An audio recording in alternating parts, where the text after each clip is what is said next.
বলি নাই যে জামাত ইসলাম আর চরমোনাই আর খেলাফত মজলিসে ভোট দেন, একে দেবেনই না ভোট। এই মার্কা যদি আমলি গালা আনে তারে দেবেন, এই মার্কা যদি বিএনপি আনে তারে দেবেন, এই মার্কা যদি জাতীয় পার্টি আনে তারে দেবেন। জেনারেল পার্টিকে যদি চেয়ে তুলাম, এবার আনবে কি আনবে না তা তো আপনাকে আমাকে জানা আছে। আমি হুজুরকে জন্য ভোট চাইছি, কেন চাবো না? চাবো না কেন চাবো না? এই 30 বছর অজের মাঠে হাজার হাজার মাহফিলে ইউনিয়ন নির্বাচনের সময়, উপজেলা নির্বাচনের সময়, এমপি নির্বাচনের সময়, সংসদ নির্বাচন, এই প্রার্থীরা এসে আমাকে মাইক নিয়ে কয় হুজুর 5টা মিনিট সময় দেন। 5,000 টাকা আমাদের সাই দিয়ে 5 মিনিট দাঁড়াইয়া ভোট চেয়ে গেলেন। আপনাদের দুনিয়ার জেনারেল রাজনীতির ভোট এই ওয়াজের মাঠে এসে চাইলেন, তাতে আমরা কোনোদিন ঠেয়াতে পারলাম না। আর আমরা হুজুররা এবার ভোট চাইতে গেলে মুখ চিবে ধরেন কেন আমরা ভোট চাবো না? এতদিন আপনি চাইলেন, কেন আমরা চাইতে দেবেন না? যদি বলেন গণতন্ত্রের বাংলাদেশ, স্বাধীন বাংলাদেশ, তা স্বাধীনকে গেলে আপনার জন্যই নাকি স্বাধীনতা? আমার স্বাধীনতা নাই? আমি ভোট চাওয়ার অধিকার রাখতে পারি কি পারি না? কেন আপনি আমারে ঠেকাবেন? তা আবার কারে কয় গণতন্ত্র আর কারে কয় স্বাধীনতা? যে আল্লাহকে ভয় পায় না সে মানুষকেও ভয় পায় না, মানুষকে যে ভয় পায় না সে মানুষের হক মারিয়ে খাতিয়ে একটু দ্বিধাবোধ করে না, ঠিক না? তাহলে যে আল্লাহকে ভয় পায় সে মানুষের হকরেও ভয় পায়, আর যে মানুষের হকরে ভয় পায় সে আমাদের হকগুলো বুঝে দেবে। এবার আল্লাহরে ভয় পায় না কেটা একটু খুঁজে দেখি। নামাজ পড়ে না যে, সে কি আল্লাহরে ভয় পায়? রোজা রাখে না, আল্লাহরে ভয় পায়? বেপর্দা করে, আল্লাহরে ভয় পায়? ঘুষ খায়, আল্লাহরে ভয় পায়? সুদ খায়, আল্লাহরে ভয় পায়? দাড়ি কাটে, আল্লাহরে ভয় পায়? হ্যাঁ, জেনা ব্যভিচার করে, আল্লাহরে ভয় পায়? মদ গাঁজা বিড়ি সিগারেট খায়, আল্লাহরে ভয় পায়? সুদে কারবার করে, আল্লাহরে ভয় পায়? যে আল্লাহরে ভয় পায় না সে প্রার্থী নির্বাচিত হইয়া আমারে আপনারও ভয় পাবে না, আমার তো মারি খেয়ে ফেলাই দেবে, আমি আপনি কিচ্ছু করতে পারবো না। শান্তির মার্কা 2টা, শান্তির প্রার্থী 2 জন। 1 নম্বর প্রার্থী আমার আল্লাহ, 2 নম্বর প্রার্থী আমার মুহাম্মাদুর রাসূলুল্লাহ। কতক্ষণ? 1 নম্বর মার্কা আমার কোরআন, 2 নম্বর মার্কা আমার হাদিস। ঠিক কি ঠিক না? কোরআন মার্কায় দিলে ভোট শান্তি পাবে দেশের লোক, হাদিস মার্কায় দিলে ভোট শান্তি পাবে দেশের লোক। ঠিক কি ঠিক না? এর বিকল্প কোনো জায়গায় ভোট দিয়ে শান্তি পাই নাই। ওভার গ্যারান্টি দিয়ে বলি বাবা, এর বিকল্প কোনো জায়গায় ভোট দিয়ে শান্তি কোনোদিন পাবেন না। এই 2টা মার্কা যদি আমলি গালারা নিয়ে আসে, বাংলাদেশের সব ভোট আমি নাসির কালেকশন করে দেব। এই 2টা মার্কা যদি বিএনপি আলা নিয়ে আসে, কোরআন মার্কার, হাদিস মার্কা, শরিয়াত মার্কা, ইসলাম মার্কা যদি নিয়ে আসে, বিএনপি আলার জন্য সব ভোট আমি কালেকশন করে দেব। এই মার্কা যদি নিয়ে আসে জাতীয় পার্টির লাঙ্গল ভাঙ্গল বাদ দিয়ে, তাহলে তাদের সাথে আমিও বিনি নাঙ্গলে দেশ চষিয়ে ফেলাবো একেবারে ইনশাআল্লাহ। তাদের জন্য ভোট কালেকশন করব। এই 2 মার্কা যার কাছে না দেখব, আমরা তাদেরকে আর ভোট দিয়ে দেশে শান্তি আনতে রাজি। আসতে কলেন রাজি? আর দেব না, দেখছি দিয়ে দেখছি অশান্তির শেষ নাই, ঠিক না? কাজেই শিরিক করব না, মুশরিক হব না। আল্লাহ ছাড়া শান্তি জগতে কেউ দিতে পারে না। নারী আর পুরুষ সকলে মনে রাখবেন, নারী আর পুরুষ সকলে মনে রাখবেন, এই জমিনে আল্লাহর কুরআন, নবীর হাদিস, ইসলামী শরিয়া বাস্তবায়ন হইলে জেনা কমবে, চুরি কমবে, ডাকাতি কমবে। অফিসে বইসে বড় বড় কলম নাচাইয়া লাখ লাখ টাকা মারিয়ে খাতে পারবে না। আর ওই বাংলাদেশ বিমানের এমডিও এইরকম দুর্নীতি করতে পারবে না। যদি ইসলামী স্টেট হইতো, আজ 3 দিন সে ধরা পড়ছে, 3 দিনের মধ্যে তারে বিচার করে দিতাম, 3 দিনের মধ্যে তারে শোয়াই ফেলাই দিতাম। আর একটাকে যদি উপযুক্ত বিচার করে ছেড়ে দিতে পারতাম, বাংলাদেশের বড় লোকরা এরকম দুর্নীতি করতো না। কত যে গরিবের মাইয়া ঢাকা শহরে বাসায় বুয়ার কাজ করে, তাদের সাথে এমন আচরণ করে, নির্যাতন করে। এই অ্যানিম্যাল পশুগুলোকে শায়েস্তা করে দিতাম ইসলামী হুকুমত হইলে। ওরা এই জন্য আমাদের ইসলামী হুকুমত চায় না, ইসলামী হুকুমত বাস্তবায়ন করতে দেবে না, বাধা উড়াই দেবে। কারণ দুর্নীতি তো ওরা করবে, আর ইসলামী হুকুমত হইলে দুর্নীতি করতে পারবে না, ধরা খাইয়া যাইবে, মাইর খাইবে, ফাঁসিতে ঝুলতে হবে। এই জন্য তারা বাধা সৃষ্টি করে। সুযোগ আর দেব না ইনশাআল্লাহ। রেডি? রেডি?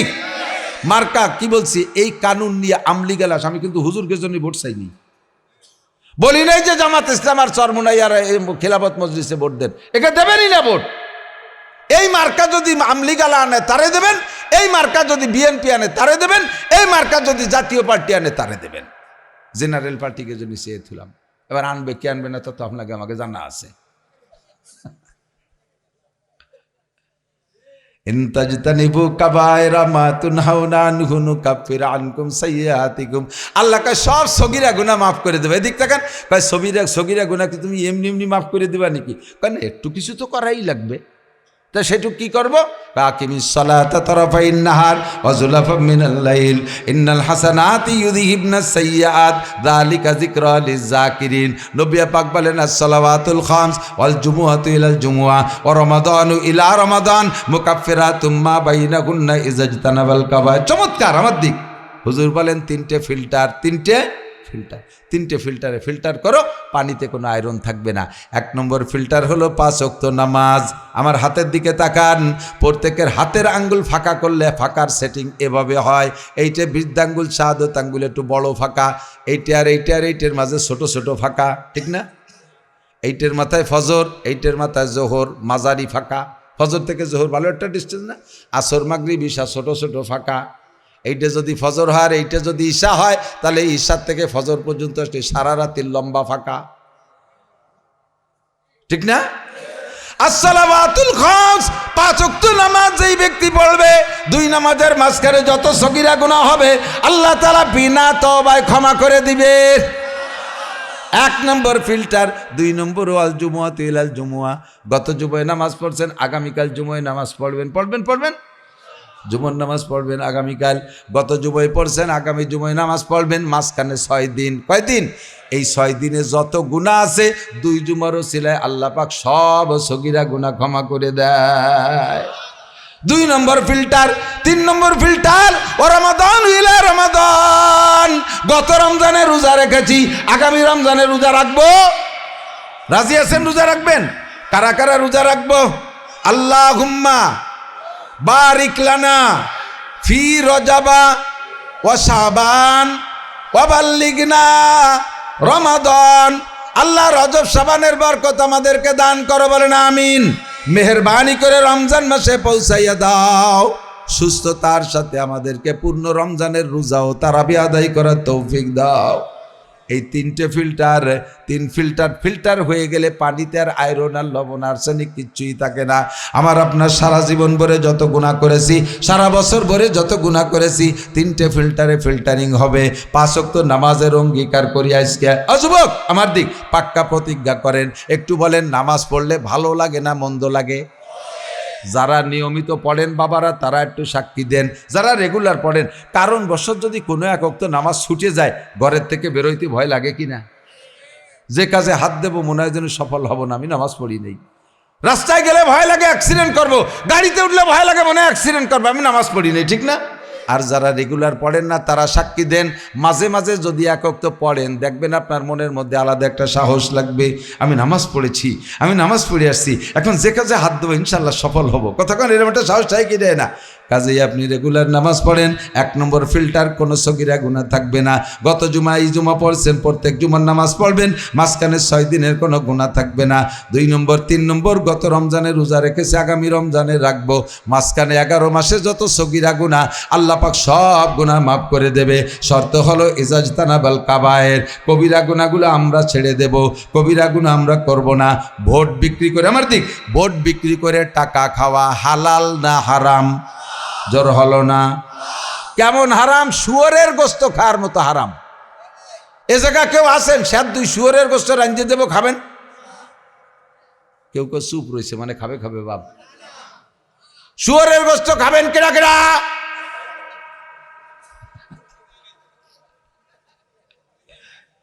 বুঝে ফেলেছে, জম্মে চালাক। শুকরের গোস্ত খাবেন কেউ? যদি শুয়োরের গোস্ত রাঁধে খাতে পারেন, তাহলে কোনো প্রার্থীর কাছ থেকে ভোট খাইয়েন, ভোট বেচে টাকা খাইয়েন। চাও খাবেন না, বিস্কুটও খাবেন না। বড় মিছিলের দিন বিরিয়ানিও খাতে যাবেন না। আমাকে দেখতেছি কোন দল এই বড় একটা মিছিল বানা বেরোতে যাইয়ে বিরিয়ানি রাঁধে খাওয়াই নিয়ে বেরোইছে। কেন বিরিয়ানি খাওয়াই ভোট চাবো? কেন? আমার সেই যোগ্যতা আমি কেন কামাই করতে পারি নাই যে আমাকে বেটারা ভোট দিয়ে আর আমার টাকা দেবে? এই যোগ্যতা না কামাই করতে পারলে তুমি মাঠে নামছো কে? কয় যে হুজুর তো আলিয়ার বাংলাদেশে কেউ নেই, ক্রেডিট জানতেছি না। আমি যাই নেই, জোর করছে, বহুত জোরাজুরি চলছে, 1.5 বছর ধরে আমার ফুল হচ্ছে। আমি বলি না বাবা, আমি ওর মধ্যে যাব না। আল্লাহর ফজলে যদি আমার গোপালগঞ্জ 2 আসনে আমি দাঁড়াইতাম, একটি পয়সাও খরচ হতো না, এক প্রার্থী ইনশাল্লাহ সামনে টেকতো না, সব শুয়ে পড়তো ইনশাআল্লাহ। আল্লাহ আমাকে আমার এলাকার কাছে গ্রহণযোগ্যতা আমার দিয়েছে, কিন্তু আমি নামি নেই বলে আমি ওর মধ্যে যাব না। এর হাতে ধরে শত্রু বাড়ানো, যাও এরিয়ে খাচ্ছি, মার সইসে মুসে খেয়ে বেড়াচ্ছি, ভালোই আছে আমি, আমার এই রেখাতি দাও, তোমাকে যাকে শখ দেয় তারা যাও গে। সবাই আমলিগ বিএনপি, হাজার হাজার হিন্দুরা আমার বলছে, দাদা এবছর আমলিগ নাই, নৌকো নাই, ভোট তো একটা দিতেই হয়, কারে দেবো? আপনি দাঁড়ালি পারে চোখ কান বুঝে দিয়ে দিতাম। আপনার যোগ্যতায় দিয়ে ভোট নেন, পয়সা দিয়ে নেবেন কে? পয়সা দিয়ে নেবেন কে? ওর কেন দরকার? পোস্টার ছাড়িয়ে দেবেন, মানুষ আপনার চেনবে, বাড়ি এসে ভোট দিয়ে দেবে। কাজেই আমরা ভোটের বিনিময়ে চা, বিস্কুট, পরাটা, টাকা খাবো। যারা খাওয়ায় তাদেরকে ভোট দেব না। যদি কেডা খান, খাইয়ে তো ভোট দেওয়া জায়েজ নাই। যদি কেউ খাওয়ায় তাহলে খাবেন, কিন্তু ভোট দেবেন না। কারণ ভোট দিলি তো শুয়োরের গোস্ত বেশি খাওয়াটার মতো হয়ে গেল, ঠিক আছে না? কেউ টাকা দিলি নেবেন, ভোট তারে দেবেন না, আর একজনকে দেবেন, ওয়াদা দেবেন না। টাকা দিচ্ছে আর এক ভোট যেন 4-5 জনকে মুহি দিয়ে দেন না। আরে তোমারে দেবো না, দেবো কারে? আরে তোর জন্যই তো দেবো বলে নিয়ত করে রয়েছি, আর একজনকে তোর চাষি রেও কইছি তোরে দিতি। এই এত জায়গা বেচা খাইয়েন না। ভোট গোপনে, বুথ ঘরে অন্ধকারে যে দিতে হয়, কাজেই আপনি গোপনেই থাকবেন, গোপনে আগেও গোপন থাকবেন, বুথ ঘরে যে গোপন থাকবেন, ঠিক আছে? আমি হুজুরকে জন্য ভোট চাইছি, কেন চাবো না? চাবো না কেন চাবো না? এই 30 বছর ওদের মাঠে হাজার হাজার মা বিলে, ইউনিয়ন নির্বাচনের সময়, উপজেলা নির্বাচনের সময়, এমপি নির্বাচনের সময়, সংসদ নির্বাচন, এই প্রার্থীরা এসে আমাকে মাইক নিয়ে কয়, হুজুর 5টা মিনিট সময় দেন। 5,000 টাকা আমাদের সাই দিয়ে 5 মিনিট দাঁড়াইয়া ভোট চাইয়ে গেলেন। আপনাদের দুনিয়ার জেনারেল রাজনীতির ভোট এই ওয়াজের মাঠে এসে চাইলেন, তাতে আমরা কোনোদিন ঠেয়াতি পারলাম না। আর আমরা হুজুররা এবার ভোট চাইতে গেলে মুখ চিবে ধরেন কেন আমরা ভোট চাবো না? এতদিন আপনি চাইলেন, কেন আমরা চাইতে দেবেন না? যদি বলেন গণতন্ত্রের বাংলাদেশ, স্বাধীন বাংলাদেশ, তা স্বাধীনকে গেলে আপনার জন্যই নাকি স্বাধীনতা? আমার স্বাধীনতা নাই, আমি ভোট চাওয়ার অধিকার রাখতে পারি কি পারি না? কেন আপনি আমার ঠেকাবেন? তা আবার কারে কয় গণতন্ত্র আর কারে কয় স্বাধীনতা? আপনি এতদিন ভোট চাইছেন, আমরা আপনাকে সহযোগিতা করছি, বরঞ্চ বলে দিছি আমাদের জননেত্রা আন্তর্জাতিক খ্যাতিসম্পন্ন ইত্যাদি কয়ে কয়ে ভুলই পামাইয়ে মাইক দিছি, যান ভাই যান ভোট চাইয়ে যান। এক প্যান্ডেলে গেছি 4 দলে 4 জন, 4 দলে। এবারই রংপুর ওই যে শেখ হাসিনা শ্বশুর বাড়ির দ্বারে পীরগঞ্জ, এনে গেছে 4 দলের 4 জন, চরমনের একজন, জামাত ইসলামের একজন, বিএনপির একজন, জাতীয় পার্টির একজন, 4 জন এসে ভোট চাইয়ে দাঁড়ায় রয়েছে। আমার স্টেজে দিয়ে কয়, হুজুর আমরা আর এক জায়গায় যাবো, একটু দোয়া করেন, আমরা একটু শুনিয়ে যাই। কারণ 4 জনের জন্য ক্যাম্পাই দোয়া করে। আমি কলাম যে আল্লাহ অন্য অন্য জায়গার জন্য 1 জন হয়, আর এই সিটির জন্য 4 জন হয়। ঠিক দিছি দোয়া। ওরা আসতেছে, কয় ওরে গোপাই দিয়ে দোয়া, ঠাট্টা হচ্ছে। কব কি আমার নৌকো নাই, তা তোমার জন্য দোয়া তো 4 জনই দোয়া দিতে হবে। আমার ফাজলিবিকারি করলাম তো দোস্ত, এখনো পর্যন্ত আসেন, দোয়া চান, ভোট চান, আপনাদেরটা জায়েজ। আর আমরা হুজুর একটা মার্কা নিয়ে সেটা ভোট চাতে গেলে সেই সময় খেটর মেটর করেন, আফাতুক মিনুনা বিবাজিল কিতাব হতাক ফুরুনা বিবাজ, কোরআন শরীফের অর্ধেক মানেন আর অর্ধেক মানেন না, সেইরকম না হলো না? সেরকম হয়ে গেছে না? এগুলো করা যাবে না। আমি এখনো কিন্তু হুজুরকে জন্য ভোট চাইনি। আমি বলছি কি, মার্কা লাগবে 2টা, ওই 2 মার্কা যে নিয়ে আসবে তারে দেবো। কথা কোন ঠিক না? মাল্লাম ইয়াখাফিল্লাহ লাম ইয়াখাফিন নাস, যে আল্লাহকে ভয় পায় না সে মানুষকেও ভয় পায় না। মানুষে যে ভয় পায় না সে মানুষের হক মারিয়ে খাতিয়ে একটু দ্বিধাবোধ করে না, ঠিক না? তাহলে যে আল্লাহকে ভয় পায় সে মানুষের হকরেও ভয় পায়, আর যে মানুষের হকরে ভয় পায় সে আমাদের হকগুলো বুঝে দেবে। এবার আল্লাহরে ভয় পায় না কেটা একটু খুঁজে দেখি। নামাজ পড়ে না যে, সে কি আল্লাহরে ভয় পায়? রোজা রাখে না, আল্লাহরে ভয় পায়?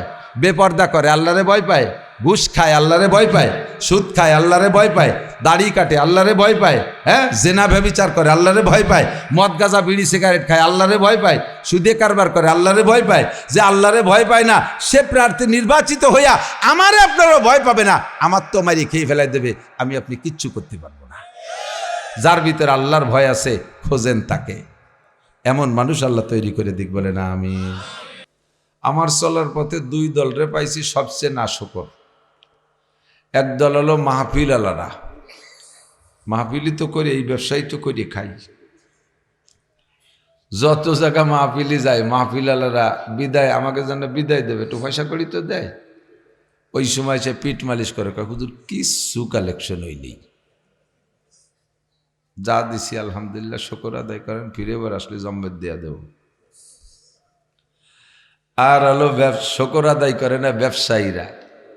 আজও পর্যন্ত কোনো ব্যবসায়ীর কাছে মাদ্রাসার জন্য কিছু চাইতে যাইয়ে তারে শুকর দেখলাম না, হুজুর ব্যবসা নাই, ব্যবসা নাই। হাসিনা চলে গেছে সব শেষ, খালেদা মরিয়ে গেছে সব শেষ, এরশাদ মরিয়ে গেছে কিচ্ছু থুয়ে যায়নি, ইনুস্কা গাইছে লুটি ফুটি নিয়ে যাচ্ছে, সব না শুকর। আলিলাম্মা তাশকুরুন। তো মানুষ দুনিয়ায় আসার পরে এই যে নাফরমানিগুলো করবে, এই গুনাহগুলোর আবিষ্কারক কে? গুনার আবিষ্কারক আল্লাহ কোরআনে কারীমের ভিতরে সূরা বাকারা আয়াতুল কুরসির পরে বলেন, আল্লাহু ওয়ালিয়্যুল্লাযীনা আমানু ইউখরিজুহুম মিনাজ-যুলুমাতি ইলান-নূর ওয়াল্লাযীনা কাফারু আউলিয়াউহুমুত তাগুত ইউখরিজুনাহুম মিনান-নূরি ইলাজ-যুলুমাত। আল্লাহ হলেন মোমেনদের বন্ধু, বলেন সুবহানাল্লাহ। আল্লাহ বলেন আমি মোমেনদের বন্ধু। আল্লাহু ওয়ালি, ওয়ালি মানে বন্ধু, ওয়ালি মানে গার্জিয়ান। আল্লাহু ওয়ালিয়্যুল্লাযীনা আমানু, আমি আল্লাহ ইমানদারদের বন্ধু। বন্ধু যেমন তার বন্ধুত্ব তেমন হয়, আমি মোমেনদেরকে বন্ধু বানাইয়া কি করি? ইউখরিজুহুম মিনাজ-যুলুমাতি ইলান-নূর, আমার বন্ধুদেরকে অন্ধকারের থেকে আলোর দিকে নিয়ে আসি। দুনিয়ার যত গুনার কাজ, সব গুনার কাজ হলো অন্ধকার গুনার কাজ। আর বড় বড় গুনাহ, বিশেষ করে গুনার কাজগুলো মানুষ খুব ওপেনে খুব কমই করে, বিশেষ করে বড় গুনাহগুলো বেশিরভাগই অন্ধকারে গোপনে করা লাগে। জেনা করে মানুষ ওপেনে, হাট বাজারে খোলা জায়গায় না, গোপন জায়গায়। চুরি করে আলোতে, দিনের বেলায় না রাতের অন্ধকারে, রাতের অন্ধকারে। ডাকাতি করে বেশিরভাগ দিনে না রাত্রে। মদ গাঁজা খায় খোলামেলা জায়গা না আগান বাগানে। যত অন্ধকার গোপনে গুনার কাজ, সুদে কারবার গোপনে করে, ঘুষের কারবার লুকায় পালায় গোপনে গোপনে করে, ঠিক না? অধিকাংশ গুনার কাজ গোপনে করে, আর গোপন হলো অন্ধকার। আল্লাহ কয় আমি যাদেরকে বন্ধু বানাই তাদেরকে ওই অন্ধকারের থেকে আলোর দিকে নিয়ে আসি। যত ইবাদত আছে সব ইবাদতগুলো আলোতে করা যায়, ওপেনে করা যায়। ওয়াসুনি ইবাদত খোলামেলা জায়গা, লাইট কি পরিমাণ জ্বালায়া আলোর মধ্যে ওয়াজের ইবাদত করি, নামাজ পড়িয়ে ইবাদত করি, এটা আলোর মধ্যে করি, খোলা জায়গায় করি। ওক্তীয় নামাজ, জুমন নামাজ, ঈদের নামাজ, জানাজার নামাজ সব আমরা খোলামেলা আলোতে করি। টুপি দাড়ি পাগড়ি জামা জুব্ব ইবাদত বন্দেগী যা কিছু করি সব খোলামেলা করি। ইস্তেমার ময়দান বড় খোলা মাঠ, ওয়াজের মাঠ বড় খোলা মাঠ। কোরআন তেলাওয়াত করি খোলা জায়গায়, জিকির করি জোরে জোরে, কতক্ষণ? সব ইবাদত আলোতে করা যায়। আল্লাহ কয় আমি আমার বন্ধুদেরকে অন্ধকারের থেকে আলোর দিকে নিয়ে আসি। ওয়াল্লাযীনা কাফারু, আর যারা কাফের বেঈমান তারা তাদের বন্ধুকে, ওয়াল্লাযীনা কাফারু যারা কাফের বেঈমান, আউলিয়াউহুমুত তাগুত তাদের বন্ধু হলো শয়তান, তাদের বন্ধু। আর শয়তান যাদের বন্ধু তাদেরকে কি করে? ইউখরিজুনাহুম মিনান-নূরি ইলাজ-যুলুমাত, তারা তার বন্ধুদেরকে, শয়তান তার বন্ধুদেরকে আলোর থেকে অন্ধকারের দিকে নিয়ে যায়, নামাজের থেকে বেনামাজের দিকে নিয়ে যায়, হালাল খাওয়ার থেকে হারামের দিকে নিয়ে যায়, ব্যবসার থেকে সুদের দিকে নিয়ে যায়, বেতনের থেকে ঘুষের দিকে নিয়ে যায়, বিবাহ শাদী বাদ দিয়ে জেনার দিকে নিয়ে যায়, ওয়াজ শোনার থেকে গানের দিকে নিয়ে যায়, মসজিদ থেকে মন্দিরে নিয়ে যায়, ইস্তেমার মাঠ থেকে কাটাগড় আর উড়াকান্দির ময়দানে নিয়ে যায়, কতক্ষণ? ঈদগাহ থেকে দুর্গা পূজা, কালী পূজা, সরস্বতী পূজা, লক্ষ্মী পূজার দিকে নিয়ে যায়, হালাল ভোট দেওয়ার থেকে হারাম ভোটের দিকে নিয়ে যায়, কতক্ষণ? শয়তানের কাজ হলো সে তার বন্ধুদেরকে আলোর থেকে অন্ধকারের দিকে নিয়ে যায়। শয়তান আল্লাহর সাথে কন্ট্যাক্ট করে আসে, আল্লাহ তুমি যদি আমার 4টি রাস্তা খোলা রাখো, তোমার একটা বান্দাকে আমি জান্নাতে যাইতে দেব না। সুম্মা লাউগবিয়ান্নাহুম আজমাইন, সবগুলোকে গুমরা বানাইয়া অন্ধকারের ভিতর দিয়ে আমি জাহান্নামে পৌঁছাইয়া দেব। আল্লাহ পাক রব্বুল আলামিন বলে, শয়তান তুই চারটে দিক চেয়ে নিছিস। বান্দারে ধোঁকা দেওয়ার জন্য চার দিক, মনে রাখেন কয় দিক? সামনে, পিছনে, ডাইন আর বাম, চারটে দিক। আল্লাহ কয় তুই চার দিক চাইছিস, চার দিকের অনুমতি দিলাম। দুই দিক চাইস নাই, উপর আর নিচেই চাইস নাই। কথা কন, চার দিক চাইছিস, উপর দিক আর নিচের দিক চাইস নেই। ও ভুলিয়ে চাই নেই না কি জানি তা জানি, ও তো ভুলা মানুষ, ব্যক্তি না, ওর কপাল খারাপ তাই ও চাই নেই। আল্লাহ কয় যে চার দিক চাইছিস সেই চার দিক দিয়ে তুই যাবি, আমার বান্দাদেরকে গুনাহ করাবি। গুনাহ করাইতে করাইতে করাইতে করাইতে একেবারে জাহান্নামের গেটে নিয়ে যাবি, আর এক কদম বাড়লে বান্দা জাহান্নামে চলে যাবে। ইতিমধ্যে যদি মুফতি ফুরকান, মুফতি মকসুদুল হক সাহেব, চরমুনার পীর সাহেব, মুফতি আব্দুল গফফার সাহেব, আকরাম আলী আশরাফ আলী সাহেবদের বয়ান শুনে দাওয়াত ও তবলিগের সোয়াল আইগা যায়, আমার বান্দা জাহান্নামের গেটে চইলা যাইয়া ও জায়গা থেকে যদি বান্দা তওবা করে, ইদাফ লাহুল আযাবু ইয়াউমাল কিয়ামাতি ওয়া ইয়াখলুদ ফীহি মুহানা ইল্লা মান তাবা ওয়া আমানা ওয়া আমিলা আমালান সালিহা ফাউলাইকা ইউবাদদিলুল্লাহু সাইয়্যাতিহিম হাসানাত ওয়া কানাল্লাহু গফুরুর রহিমা। একটু বলে ফেলেন সুবহানাল্লাহ। আজীব হয়ে যাবেন, কি বললেন আল্লাহ? তুই সারা জীবন চারদিক যে গুনাহ করাইবি, করাইতে করাইতে তার গুনার সংখ্যা হবে কাদাদি আওরাকিল আশজার। দুনিয়ায় যত গাছের পাতা আছে এত সংখ্যা পরিমাণ এক একজনের আমল নামায় গুনাহ করাবি। কাদাদি রমালিল আরদ, দুনিয়ায় যত বালু সংখ্যা আছে এত সংখ্যা পরিমাণও তুই গুনাহ করাবি এক একজনের আমল নামায়। কাদাদি জাবাদিল বাহার, সারা দুনিয়ায় যত পানি আছে, পানিতে যত কণা আছে এত কণা সংখ্যা পরিমাণ এক একজনের আমল নামায় গুনাহ করাইয়া এদেরকে জাহান্নামের গেটে নিয়ে যাবি।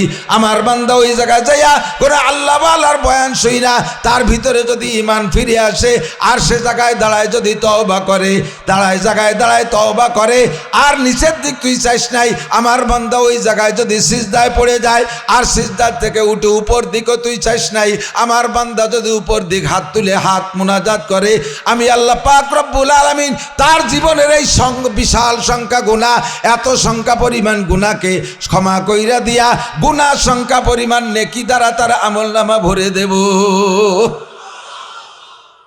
তুই চার দিক দিয়ে গুনাহ করাইয়া জাহান্নামের গেটে নিয়ে যাবি, আমি দুই দিক দিয়ে রহমত আর বরকত পাঠাই দিয়ে সব গুনাহ মাফ করে দেব। ইল্লা মান তাবা ওয়া আমানা ওয়া আমিলা আমালান সালিহা।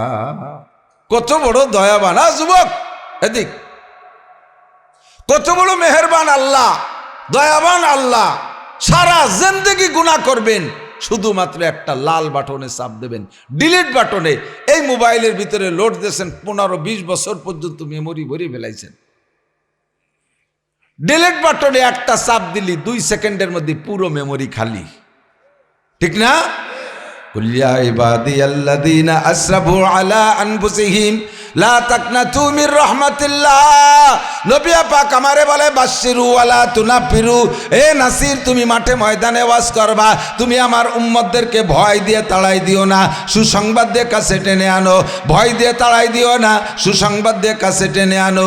আল্লাহ পাক বলেন কুল, বলে দাও নাসির, ইয়া ইবাদি, হে আমার বান্দারা, লা তাকনাতু মির রাহমাতিল্লাহ, আল্লাহর রহমত থেকে নিরাশা হইও না, আল্লাহর রহমত থেকে নিরাশা হইও না। লা তাকনাতু মির রাহমাতিল্লাহ ইন্নাল্লাহা ইয়াগফিরুদ যুনুবা জামিআ। সারা জীবনে যত গুনাহ করেছেন সব গুনাহ আল্লাহ পাক মাত্র একটা ডিলিট বাটনে চাপ দেওয়ার সঙ্গে সঙ্গে সব গুনাহ ক্ষমা করে দিবে। গুনাহকে আল্লাহ পাক মাফ করার ক্ষেত্রে দুইটা ভাগ করে এনেছে। বলবো, ইবাদত সবাই চেনেন, গুনাহ অনেকে চেনেন না। গুনাহও চেনেন, গুনাহ চিনার পরও গুনার একটা স্বভাব আছে, গুনাহগারের একটা স্বভাব আছে। গুনাহ করতে করতে করতে করতে অভ্যাসে পরিণত হয়ে গেলে গুনারে আর গুনাহ মনে হয় না। ইম্পর্টেন্ট একটা কথা কই ফেলাইছি, কিন্তু খেয়াল করতেছেন না। গুনাহ করতে করতে অভ্যাসে পরিণত হয়ে গেলে গুনারে গুনাহ মনে হয় না, ওটা দৈনন্দিন কাজে পরিণত হয়ে গেছে। আর গুনারে যদি গুনাহ মনে না করে ওই লোকটা কখনো গুনাহ থেকে তওবাও করে না। যে লোকটা রেগুলার দাড়ি কাটে, দাড়ি কাটতে কাটতে তার অভ্যাস হয়ে গেছে, এখন দাড়ি কাটারে সে ভয় পায় না, গুনাহ মনে করে না। যদি গুনাহ মনে করতো তাহলে কখনো সে দাড়িতে খুর দিতে পারতো না। যদি বুঝতো যে নবী আলাইহিস সালাম বলেছেন যে ব্যক্তি দাড়িতে খুর দেয় পুরুষ হইয়া, সেজন্য আমি রসুলের গলায় খুর মারল।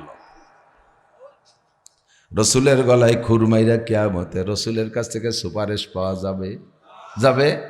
এই সময় যে প্রার্থী নির্বাচনে দাঁড়াইছে, ভোট দেন আর না দেন, যদি চুপ করে থাকেন পরে যারাই ভোট দে তারা ওয়াই দিক যায় কতিবারে ভাইজান ভোট ঠিক দিয়েছি কিন্তু কতিবারই নেই, আসলে দেন নাই।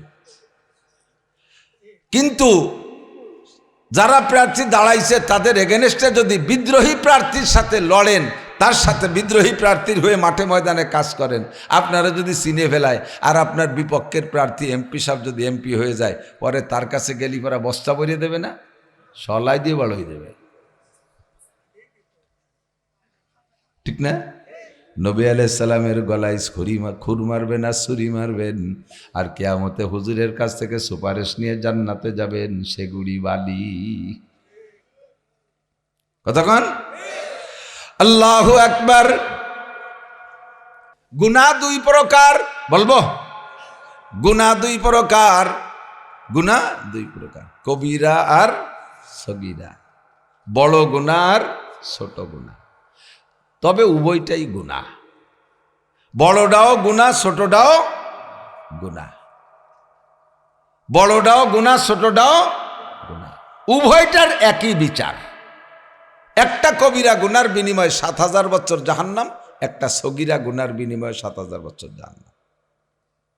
ইবাদত জানেন করেন, কিন্তু গুনাহগুলোকে চিনেই দেওয়ার দরকার। অভ্যাসে পরিণত হয়ে গেছে, ফিরতে পারতেছেন না, চেনেন না বিদায় করতে তালে আছেন, ফেরেন। গুনাহ থেকে তওবা করে আসা সবচেয়ে বড় ইবাদত। আবু হুরায়রা রাদিয়াল্লাহু তাআলা আনহু মজলিসের মধ্যে বসা, সাহাবায়ে কিরাম এভাবে বসা আছে। হুজুর আলাইহিস সালাম একদিন বলতেছেন, এই মাইয়া খুজু মিন্নি খামসা খিসাল, আমি 5টা কথা বলবো, কে নিবা? সাহাবায়ে কিরামদের ভিতরে হুজুর যখন এমন বলতেন, আবু হুরায়রা মক্কি সাহাবা না, মাদানী সাহাবা। হুজুরের 9 বছর নবুয়তি পাইছে আবু হুরায়রা, কিন্তু 9 বছরে যা সংগ্রহ করছে 23 বছর ধরে সাহাবায়ে কিরামদের ভিতরে অনেকে তা সংগ্রহ করতে পারেনি। হাদিসের ভিতরে গেলেই ও আনাবি হুরাইরাতা, আনাবি হুরাইরাতা, আনাবি হুরাইরাতা, খালি আনাবি হুরাইরা আর আনা আয়েশা, এই দুইজনের টাইম পাইছে কম, আর এই দুইজনের সংগ্রহ করছে বেশি। পুরুষের ভিতরে আবু হুরায়রা, নারীদের মধ্যে আয়েশা, এই দুজনকে হাদিস বেশি। হুজুর যখনই বলতেন আমি এই কাজটা দায়িত্ব দিতে এসেছি, কে নিবা? বলার সাথে সাথে সবচেয়ে আগে দাঁড়ায় যেতেন আবু হুরায়রা। আমিও হুজুরের পক্ষ থেকে আজকে আপনাদের মধ্যে বলতেছি, হুজুর যে 5টা কথা বলছে এই 5টা কথা আমিও বলবো, কে নেবেন? অনেকে উঠেই পারতেছে না, বুঝে উঠতে পারি নাই। আবার সেকেন্ড টাইম আর একবার আবু হুরায়রা সবচেয়ে আগে হাত জাগাইছে। হুজুর বলেন আমি 5টা কথা বলবো, কে নিবা? বলার সাথে সাথে আবু হুরায়রা হাত উঠেছে, তাও আগ পাশ হয়ে গেছে। তবে সবার আগ্রহ আছে, নেবেন তো ইনশাআল্লাহ? হুজুর বললেন ফাখাজা, আবু হুরায়রা ফাখাজা বিয়াদি, বলে হুজুর আমার হাত ধরছে, ফাদ্দা গুন্না ফিহা, আর হাতের মধ্যে 5টা গুনিয়ে দিছে, হাতের মধ্যে 5টা, এক হাতে কয় আঙ্গুল? 5 আঙ্গুল। আমাদের দেশে এই আঙ্গুলটার এক তর্জমা, বিদেশে এই আঙ্গুলের আলাদা তর্জমা। বহির্বিশ্বে এই আঙ্গুল, এক আঙ্গুল দেহানু মানে গুড, আর 2টে দেহালি মানে ভেরি গুড। আর আমাকে দেশে এক আঙ্গুল দেহালি, এক ঘুষি, 2টে দেহালি মাথা ফাটাফাটি লেগে যায়। এ দেশে তর্জমা আলাদা। বুড়ো আঙ্গুল মানে বুড়ো আঙ্গুল না, বুড়ো আঙ্গুল মানে অন্য কিছু, তা কোয়া গেল না, ঠিক না? এই বলেই গ্যাঞ্জাম লেগে যায়। তো হুজুর মনে হয় বাংলাদেশের হিসেব করেই বলছে যে এইটার মধ্যে বিপদ, এজন্য হুজুর সর্বপ্রথম বলছেন ইত্তাকিল মাহারিমা তাকুন আবাদান নাস। নামাজ পড়ে বড় আবেদ হওয়া বহুত বড় কঠিন, রোজা বেশি রাইকে সবচেয়ে বড় আবেদ হওয়া এটাও বড় কঠিন। বেশি তিলাওয়াত করে পাল্লা দিয়ে কে কারছে বেশি তিলাওয়াত করে বেশি করতে পারবা, এই তিলাওয়াতের মাধ্যমে বড় আবেদ হওয়া কঠিন। দান খয়রাতের মাধ্যমে সবচেয়ে বড় আবেদ হওয়া কঠিন, কারণ তোমার চাইতে বহু দান করলে বেশি থাকিও যাইতে পারে। কতক্ষণ? দানের মাধ্যমে বড় আবেদ হওয়া কঠিন, তাহাজ্জুদ ইশরাকাবিন চাষের মাধ্যমে বড় আবেদ হওয়া বড় কঠিন, বেশি বেশি জিকিরের মাধ্যমে বড় আবেদ হওয়া কঠিন, বেশি বেশি তাবলীগ করার মাধ্যমে বড় আবেদ হওয়া কঠিন, বারবার হজ উমরার মাধ্যমে বড় আবেদ হওয়া কঠিন। সবচেয়ে বড় আবেদ হওয়ার জন্য সবচেয়ে সহজ সবক হলো ইত্তাকিল মাহারিমা তাকুন আবাদান নাস। তুমি দুনিয়ায় জানা যত হারাম কাজ আছে, যত হারাম কাজ আছে, কুরআন সুন্নাহ যাকে হারাম বলে, এই হারামগুলো কবিরা গুনাহ। এই কবিরা গুনাহগুলো যদি তুমি ছেড়ে দিতে পারো তাহলে তুমি হবে সবচাইতে বড় আবেদ। কারণ নেকির কাজ করা অত কঠিন না, গুনাহ ছাড়া যত কঠিন।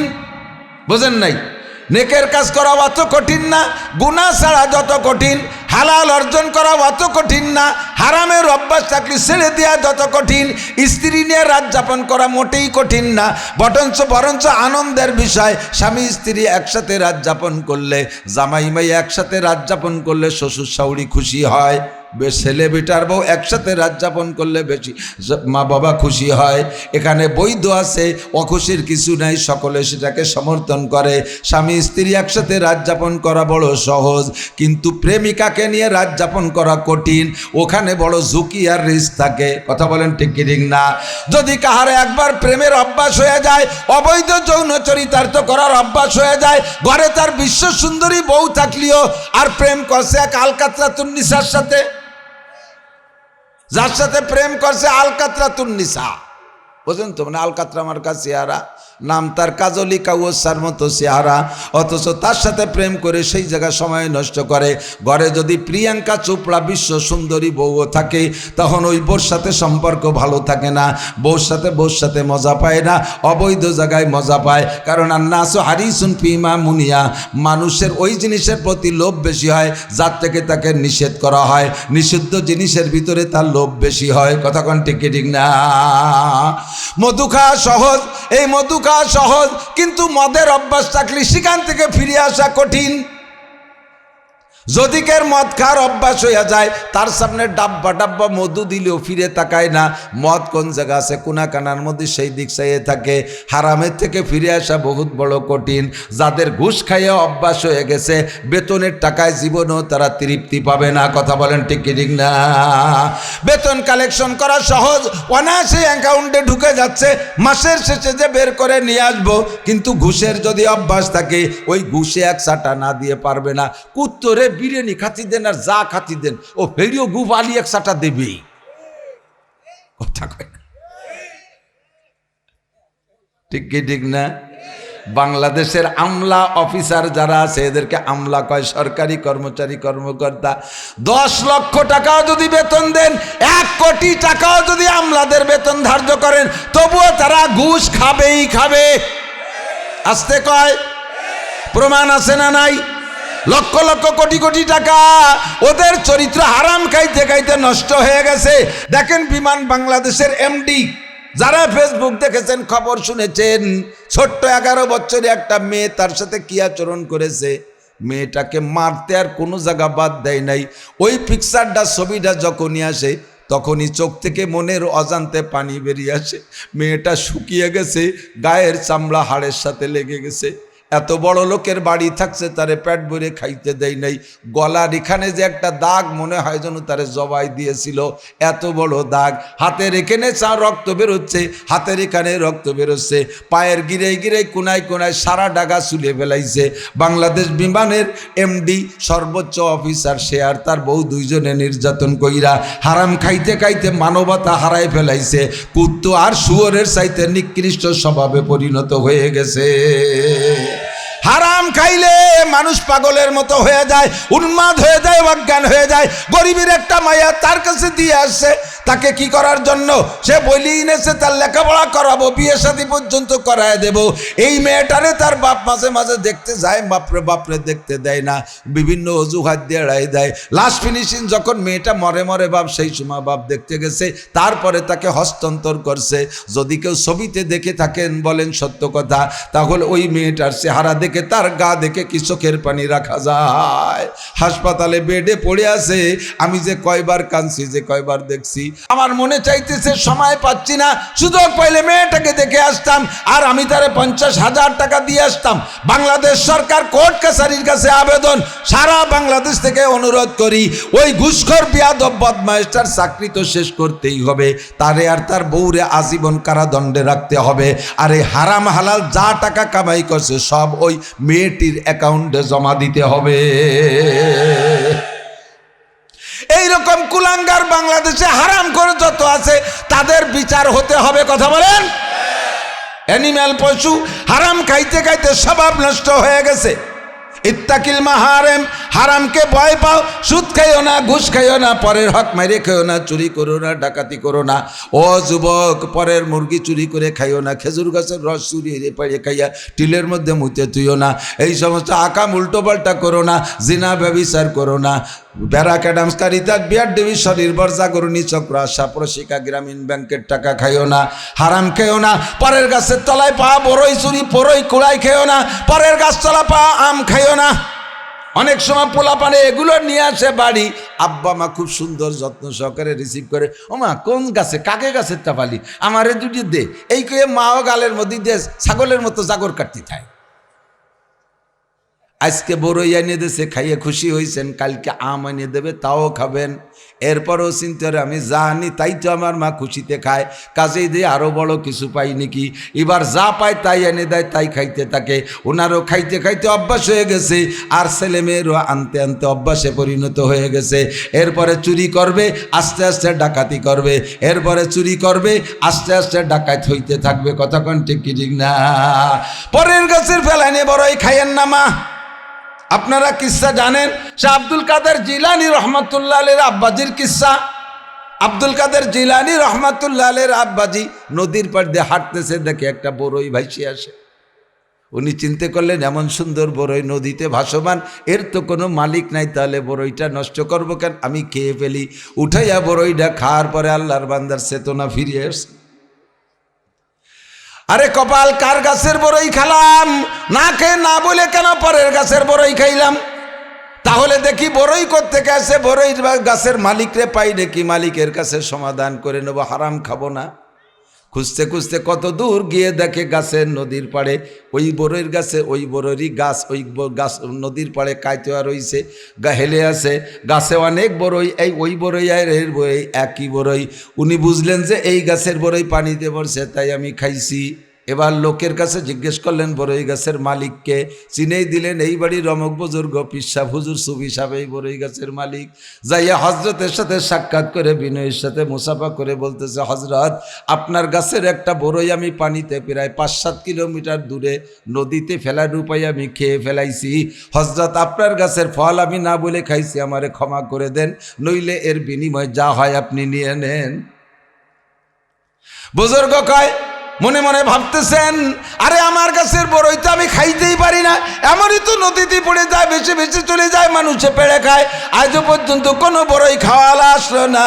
একটা বড়ই খাইয়ে এই যুবক আমার কাছে ক্ষমা চাইতে আসে, নিশ্চয়ই যুবকের মধ্যে মাল আছে, যুবকের মধ্যে মাল আছে। আর এই মালটারেই তো আমি খুঁজতেছি, মাইয়ে বিয়ে দেবো কার সাথে, ভালো একটা ছেলে পাইতেছি না, এমন একটা মাল খুঁজতেছি, পাইছি যখন এবার অ্যারেস্ট করে ফেলবো। সেম কোয়ালিটি হযরত মুসা আলাইহিস সালাতু ওয়াস সালাম, মুসা নবী আলাইহিস সালাতু ওয়াস সালাম ফিরাউনের ভয়ে চলে গেছে মাদায়েন, যাইয়ে দেখে মাঠের ভিতরে মানুষে গরু ছাগল উট দুম্বা ঘোড়া গাদা বেড়া চড়াইতেছে, আর ওখানে একটা ইন্দারা কূপ আছে, বড় ওজনওয়ালা একটা বালতি, ওই বালতি দিয়ে পানি উঠাইয়া যার যার উট দুম্বা ঘোড়া গাদারে খাওয়ায় চলে যাচ্ছে। হযরত শুআয়ব আলাইহিস সালামের 2টি মেয়ে জায়গা, ওরা 2 বোন ছাগল চড়াইতেছিল, সবাই পানি খায় চলে গেছে। লাস্টে বড় একখান পাথর ওই ইন্দারা কূপের মুখে ঢাকনার মতো দিয়ে গেছে, ওই পাথর না সরাইয়া 2 বোন পানি উঠাইতে পারবে না, বালতিটাও বড় ওজনওয়ালা বালতি, 2 বোন পারবে না। অন্যদিন মানুষে পানি খাওয়ায়, তাদের ছাগলের সাথে ওরা 2 বোনও খাওয়ায় চলে আসে। আজকে আর তারা খাওয়াইয়া ওনার ওই 2 বোনের ছাগলটা পানি খাওয়ানোর মতো পানি অতিরিক্ত রাখে নাই। মুসা আলাইহিস সালাতু ওয়াস সালাম মিশর থেকে নিয়ে মাদায়েন বহু পথ কয়েকদিন পর্যন্ত হাঁটছে, খাওয়া না খাওয়া ইত্যাদির মধ্যে দুর্বল হয়ে গেছে, যাই ওই জায়গা গাছতলা বসে বসে দেখে সবাই ছাগলরে পানি খায় চলে গেল, মাইয়ে দুইটে ফেল করলো। এবার ওরা দুই বোন বেজার হয়ে বসে রয়েছে, আল্লাহ আমাদের পানিকে উঠাই খাওয়াবে। মুসা আলাইহিস সালাম মেয়ে দুটির নম্রতা, ভদ্রতা, পর্দানশীলতা, শালীনতা, সব কিছু ধার্মিকতা দেখা কয়, বোন তোমরা একটু সরে দাঁড়াও, আমি তোমাদের ছাগলের পানি খাওয়াই দেই। একা একা যুবক, সেই যেই ঢাকনাটা সরাইতে 4-5 জন লাগতো, সেই ঢাকনাটা মুসা নবী একা একা সরাইয়া, যেই বালতি ভরে পানি উঠাইতে 2-3 জন লাগতো, মুসা নবী একা বালতিটা ঢুকোয় পানির মধ্যে ছেড়ে দিয়ে 1 বালতি পানি উঠে মেরে দিয়েছে, ছাগলটা খাইয়া তৃপ্ত হয়ে গেছে। এবার উনি গাছতলা বসে আছে, মেয়ে দুটো পানি পান করায় চলে গেছে বাড়ি। উনার অন্য দিনে এরকমই হয়, সবার পিছে পরে এসে কেউ যদি সাহায্য করে তাহলে পানি খাওয়ায়, যার কারণে অন্য দিক বাড়ি যাইতে তাদের দেরি হয়। আজকে একটু আগে খাওয়াইছে, আগে চলে গেছে। আব্বাজি নবী শুআয়ব আলাইহিস সালাম বলতেছে, ও মা তোমরা কি ছাগলরে পানি খাও নাই, আগে আগে চলে আসলে কেন? এবার দুই বোন বলতেছে, আব্বা এমন একটা যুবকের সাথে সাক্ষাৎ, ওই যুবকটা বড় নম্র ভদ্র, আমাদের চেহারার দিক তাকায় নাই, আমাদের দিক তাকায় নাই, আমাদের এই বিপদ দেইখা ওই যুবক এইভাবে ইন্দারাইতে পানি উঠাইয়া ছাগলরে পান করাই দিয়েছে, তাই আগে আগে চলে আসতে পারছি। আব্বাজি টের পাইছে, কয় মা ওই ছেলেটা কি তোমাদের দিকে তাকাইছে? কয় না রে আব্বা, নিচের দিক তাকাইছিল। এত বড় খেদমত করতে পারলে এই বিপদ মুহূর্তে যুবক মানুষ যার ভরা যৌবনে ভরা, সেই মেয়েদের থেকে কোনো না কোনো ইন্টারেস্ট অর্জন করার প্রস্তাব দিলেও দিতে পারতেন। কতক্ষণ কোনো কিছু করেন নাই। শুনে শুআয়ব আলাইহিস সালাম বলে, মা ছেলেটা কি ও জায়গা আছে না চলে গেছে? কয় দেখলাম তো গাছতলা বসা। ও মা যাও ওই ছেলেটারে ডাইকে নিয়ে এসো। পাঠাইছে ওনার বড় মেয়েটাকে, যাও তুমি যাও, বাপের বুঝ হয়ে গেছে কাজ হবে, মাল পেয়ে গেছি, মেয়ে বিয়ে দেওয়ার মাল। যে মেয়েটারে বিয়ে দেওয়ার মতো সিয়ানা সাবালেক বড়টা ওই ডেরেই পাঠাইছে। আগের বার তো ছাগল চড়ানে চেয়ারাই ছিল, এবার কয় মা একটু পরিষ্কার পরিচ্ছন্ন ভালো কাপড়টা পরে একটু কায়দা হয়ে যাও। ও মা রাস্তায় চলার সময় তুমি সামনে থাকবা আর ওই যুবকটারে পিছে রাখবা, তুমি আগে হাঁটবা, রাহবার তো তুমি, সে তো আর আমাকে বাড়ি চেনে না। আল্লাহু আকবার। এরপরে পরীক্ষা করবা ছেলেটা কি বলে। মেয়েটি যে বলছে, ভাইজান আমার আব্বাজি নবী হযরত শুআয়ব আলাইহিস সালাম আব্বাজি আপনাকে বাড়ি যাইতে দাওয়াত দিয়েছে। কয় ঠিক আছে চলো যাই, ক্ষুধা তো পেটতেই তৈ তৈ করতেছে, ক্ষুধার যন্ত্রণায় ভাবলেন যে গেলি কমপক্ষে 4টে খাতি দিলি তো দিতে পারে। এবার হাঁটা শুরু করছে, সামনে হাঁটতেছে মেয়েটি। মুসা আলাইহিস সালাম কয়, বোন রে তুমি সামনে হেঁটো না, তুমি পিছিয়ে এসে আমারে ডিরেকশন দাও। সামনে হাঁটলে একটা মেয়ের দিক নজর পড়বে, তার শরীরের গঠনের দিক নজর পড়বে। একজন যুবক মানুষ অবিবাহিত, মন নষ্ট হতেই পারে, তাই পর্দা করার সুবিধার্থে বললেন, বোন তুমি পিছিয়ে আসো।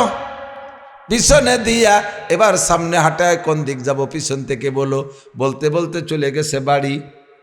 বাড়ি যাওয়ার পরে শুআয়ব আলাইহিস সালাম জিজ্ঞেস করছে, আব্বা মা তুমি ছেলেটারে কেমন পাইলা?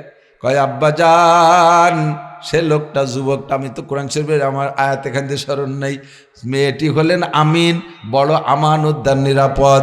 ওই মেয়ে ছেলেটি আমাকে, ছেলেটা প্রথম আমাকে, আমি সামনে হাঁটে পথ দেখাচ্ছিলাম, কিছু দূর হাঁটার পরে 2-1 কদম হাঁটার পরে আমাকে পিছিয়ে দিয়ে সে সামনে হাঁটছে, বুঝতে পারলাম না ঘটনা কি। শুআয়ব আলাইহিস সালাম কয়, মা বিয়ে দেওয়ার জন্য, তোরে বিয়ে দেওয়ার জন্য যেমন ছেলে খুঁজছে সেই ছেলেই আল্লাহ মিলাই দিছে, আমানতদার।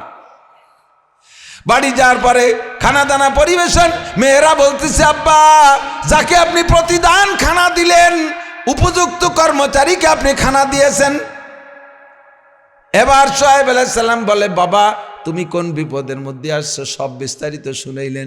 কয় এই জায়গাটা নিরাপদ জায়গা, আমি শোয়েব নবী, এ জায়গা ফিরাউন কেন, ফিরাউনের 14 গোষ্ঠীর আসার ক্ষমতা নাই, তুমি নিরাপদে থাকো, তবে শর্ত হলো এই বাড়ি থাকবা, আমার মেয়েরাও তো থাকবে, একসাথে একটা যুবক থাকবা, আমার 2টা মেয়ে থাকবে, তুমি এর মধ্যে বেপর্দার সমস্যায় পড়ে যেতে পারো, তোমার থেকে পর্দা করা আমার স্ত্রী আমার মেয়ে সকলের উপরে ফরজ, তোমারে কিছুটা সহজ করে দেই বাবা, তুমি আমার এই মেয়েটারে বিয়ে করো। মুসা আলাইহিস সালাম বললেন বিয়ে করব, তো আমার কাছে দেনমোহরের টাকা নাই। কয় দেনমোহর টাকা দেবা যে কোনোভাবে পরিশোধ করা যায়, তুমি যদি আমার এই ছাগল 8 বছর অথবা 10 বছর 8 বছর যদি চড়াই দাও তাতেও দেনমোহর পরিশোধ হবে, আর যদি মনে চায় 10 বছর থাকলেও থাকতে পারো। মুসা আলাইহিস সালাম কয় ঠিক আছে, বিয়ে রাজি আছি। বিয়ে হয়ে গেল, দেনমোহর পরিশোধ করলেন, 8 বছর ছাগল চড়াইয়া, এরপরে আরো 2 বছর অতিরিক্ত থাকলেন। সামনে লম্বা কিসসা যাব না, সেম ওই লোকটা যাইয়া বলছে হযরত আপনি আমার বড়ইর খাওয়ার গুনাহ ক্ষমা করে দেন, নইলে বড়ইর বিনিময় নেন। মুরব্বী বলতেছে বাবা রে, বড়ইর এই বিষয় কি বলা হয়, বড়ই খাইছে ক্ষমা করতে পারবো না, শর্ত হলো আমার মাইয়ে বিয়ে করতে হবে। শোয়েব আলাইহিস সালাম, আল্লাহ, আমার মেয়ে বিয়ে করতে হবে।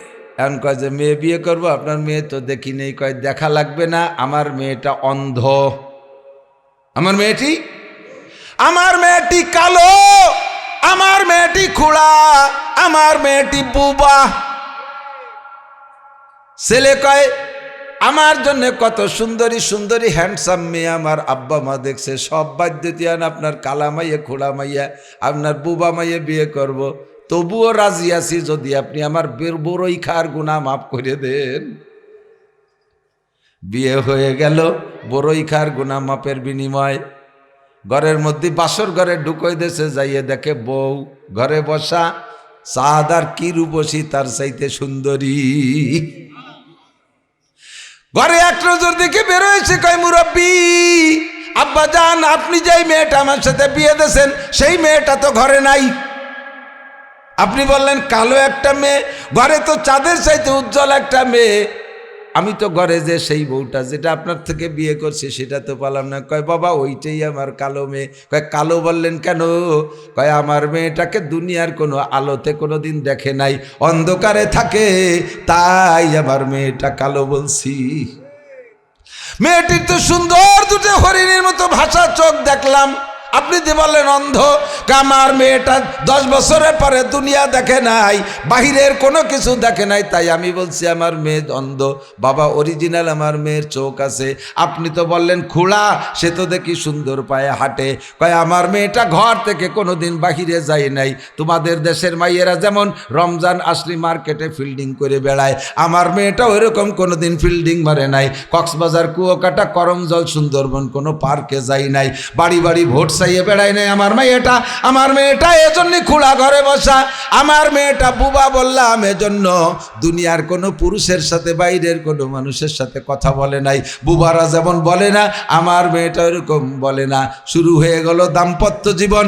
আল্লাহু আকবার। ওই দম্পতিতে আল্লাহ পাক যেই সন্তানটা দিয়েছে সেই সন্তানটা হলো বড় পীর আব্দুল কাদের জিলানী। আর বড়ই আর টাইনে দিলি চপা চপসা মানুষ শুরু করে দেন। কার গাছের টাইনে দিচ্ছে শুনছেন?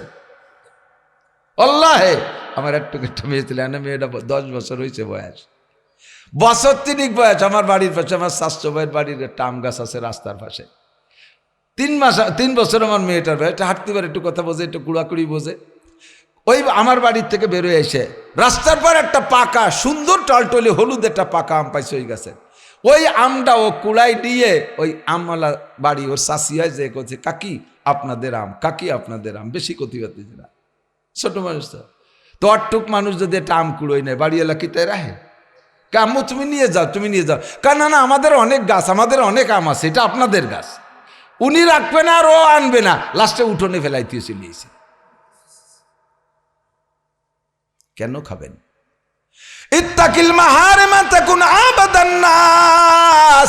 জবান রে হেফাজত হেফাজত করো। নবী পাক বলেন মাইয়াজমাল্লি মা বাইনা লাহিয়াইহি ওয়া মা বাইনা রিজলাইহি আজমাল্লাহুল জান্নাহ। ও যুবক, আবাল, বৃদ্ধ, বনিতা, নারী আর পুরুষ, দুইটি অঙ্গের হেফাজত করো, দুইটি অঙ্গের পাহারাদারি করো, আমি নবী তোমার জান্নাতের জামিন হইয়া গেলাম। কন্যা সুবহানাল্লাহ। নবী পাক যদি আমার আপনার জান্নাতের জামিন হইয়া যায়, আল্লাহর কসম আমার আপনার জান্নাত নিয়ে কোনো টেনশন করা লাগবে না। অঙ্গ দুইটি হলো মা বাইনা লাহিয়াইহি ওয়া মা বাইনা রিজলাইহি। একটা অঙ্গ হলো দুই মাড়ির মাঝখানে নরম অঙ্গ জিহ্বা, আর একটা অঙ্গ হলো দুই রানের মাঝখানে ছোট্ট অঙ্গ নরমগা। নরম একটা অঙ্গ সরমগা। এই দুই নরমরে গরম হতে দিও না, এই দুই নরমরে নরম রাখো, দুই নরমরে হেফাজত করো। জিহ্বা নরম, সরমগাও নরম। কতক্ষণ হুজুর বলেন জির মহাসগীর অজুর মহাকবির। এই অঙ্গ দুটো দেখতে ছোট, বডিতে অনেক ছোট, কিন্তু এর অন্যায় আবার সবচেয়ে বড়। কতক্ষণ জিহ্বের অন্যায় সবচেয়ে বড়, জিহ্বের অন্যায় সবচেয়ে বড়। আল্লাহু আকবার। এই বাংলার জমিনে অনেক কিছু করছে, কেউ কিছু তেমন কিছু অ্যাকশনে যেতে পারি নাই। বাস্তব বলে দিচ্ছে দোস্ত, তৎকালীন প্রধানমন্ত্রী জননেত্রী শেখ হাসিনা কত কথা কইছে, অত উল্টো অ্যাকশন হই নেই। একটা কথায় মারিয়ে দেশে এই নরম জিব্বেটা যখন গরম হয়ে গেছে, কয় মুক্তিযোদ্ধার বাচ্চারা চাকরি পাবে না, চাকরি পাবে কি রাজাকারের বাচ্চা। এই কথা বলার সাথে সাথে সারা বাংলাদেশ গরম হইয়া গেছে। কতক্ষণ ঠিক না? যারা হাতুসিনানে লাহাল তিয়ামু ওয়ালা ইয়ালতামু মা যারা হাল্লেসানু আসবারায়ে নরম গুপ্তান সুজ্জবাবে উস্তখা গোস্ত গুপ্তগুয়ে লামুলায়েম নিস্তেকারে আকেলা। সব অঙ্গের মধ্যে হাড় আছে, আল্লাহ জিব্বের মধ্যে হাড় দেয় নাই। কেন জিব্বের হাড় দেয় নাই? জিব্বেরে নরম রাখছে এই জন্য, যাতে জিব্বে নরম নরম জিব্বে দে নরম নরম কথা বলবা। কিন্তু সেই জিব্বে এমন গরম মার দেয়, দাউদে কোপ দিলি কাইটা যায়, সেলাই দে মলম দিলি সারিয়ে যায়। কাশি দে কোপ দিলি কাইটা যায়, সেলাই দে মলম দিলি সাইরে যায়। জিব্বে নরম দে কোপ দিলি এমন কাটা কাটে, মরণকাল পর্যন্ত তার দাগ মেটে না। কথা কন্টি কিলিং না, আগুন জ্বইলা যায়। এই জিব্বের হেফাজত করো। জিব্বে হারাম দিও না, মধ্য টাকা দিও না, ঘুষো টাকা দিও না, সুদে টাকা দিও না, চুরামাল জিব্বে দিও না, হারাম কিছু জিব্বে দিও না। জিব্বেটার হেফাজত করো। ও যুবক, জিব্বের গুনাহ করো না। ইনতাল তানিবু কাবায়ের, যদি তুমি কবিরা গুনাহ থেকে বাঁচতে পারো, আল্লাহ কয় নুকাফির আনকুম সাইয়্যাতিকুম, তোমার জীবনের সমস্ত সগীরা গুনাহ আমি আল্লাহ বিনা তওবায় ক্ষমা করে দেব। কন্যা সুবহানাল্লাহ। তুমি কবিরা গুনাহ থেকে বাঁচো। বড় বড় কবিরা গুনাহ এই দুইটি অঙ্গ থেকেই হয়। এক নম্বরে জিহ্বা, বলেন এক নম্বরে জিহ্বা, দুই নম্বরে শরমগা। কতক্ষণ হাতে কিছু করলেও রাস্তায় যে মানুষের সামনে মুখ বেরোয়, মুখ দেখানো যায়, কিন্তু এই দুটো দিয়ে আকাম করলে মুখ দেখানো যায় না। একটা হলো জিহ্বা আর একটা হলো শরমগা। এই দুটোরে কন্ট্রোল করো। আজমাল্লাহুল জান্নাহ, তোমার জান্নাতের জামিন হইয়া গেলাম। এক নম্বরে ইত্তাকিল মাহারিমা তাকুন আবাদান নাস, যত হারাম আছে ছেড়ে দাও, তাহলে হবে সবচেয়ে বড় আবেদ। আবু হুরায়রার কথা মনে আছে নাকি? পাঁচটার এক নম্বর হলো ইত্তাকিল মাহারিমা তাকুন আবাদান নাস, যত হারাম আছে ছেড়ে দেন। বাবা আজকে একটু তওবা করেন, শুধু ওয়াজ শুনে শেষ করে দিয়েন না, মনের থেকে প্রতিজ্ঞা করেন আর জীবনে হারাম খাবো, হারাম বলবো, হারাম বলবো না, হারাম খাবো না। জিব্বের দুই কাম, জিব্বের অন্যায় দুই জায়গা। হারাম খাবো না, হারাম বলা যাবে না, তওবা করা যাবে না, খাইয়েন না, বেশিক্ষণ খাতি পারবেন না, বেশিক্ষণ খাতি পারবেন না। যত বেশি খাবেন তত তাড়াতাড়ি খাওয়া বেড়ে হয়ে যাবে। হয় কি, এক সময় 2 কেজি রসগোল্লা খাতাম, এখন মিষ্টির দোকানের সামনে দিয়ে আটলেও ডায়াবেটিস 28। ওই সময় জম্মের খা খাইছেন, এই জন্য আমরা খাতি পারতেছেন না। আমি সারা জীবন মিষ্টি খাই, 56-57 হয়ে গেছে বয়স, সেই ছোটবেলার থেকে খাই। তবে মিষ্টির খুব লুবি আমি। খাবারের শেষে মিষ্টি যদি গাড়ির সে খাতি না দেয়, ওই যাইয়ে দোকানেতে একটু গুড় কিনে খালিও খাই। আমার মিষ্টির এত লুবি, কিন্তু অনেক খাই না, অল্প অল্প খাই। আল্লাহর রহমতে এখনো খেয়ে যাচ্ছি। আমার আব্বা 100 বছর বেঁচে গেছে, 100 বছর পর্যন্ত মিষ্টি খেয়ে গেছে। এবং এমন মিষ্টি খাইতেন, অনেক খাইতেন না, খাইতেন কম, কিন্তু খুব কড়া মিষ্টি খাইতেন। পাটালি গুড় খাচ্ছে, তা মিঠে না বলে জোলা গুড় দিয়ে মাহাই খায়। পাটালি গুড়, পাটালি গুড় মিঠিয়ে না, জোলা গুড় দিয়ে মাহাই খায় পাটালি গুড়। 100 বছর খেয়ে গেছে। প্রথম সময় বেশি খাবা, শেষে আর খাইতে পারবা না।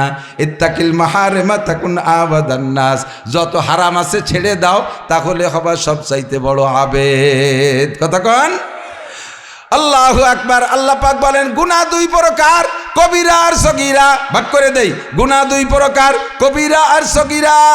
এক নম্বরে কবিরা গুনাহ মানে বড় গুনাহ, সগীরা গুনাহ মানে ছোট গুনাহ। কিন্তু দুইটাই গুনাহ, দুইটাই নাফরমানি।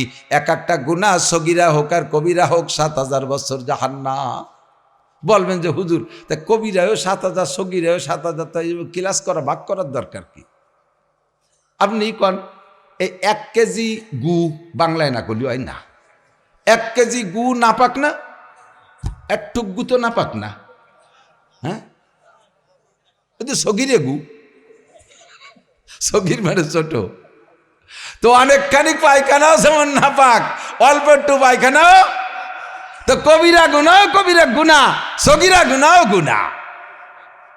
আর একটু কই, 4 হাত লম্বা একটা কেউটে সাপে কামড় দিলি মানুষ মরে।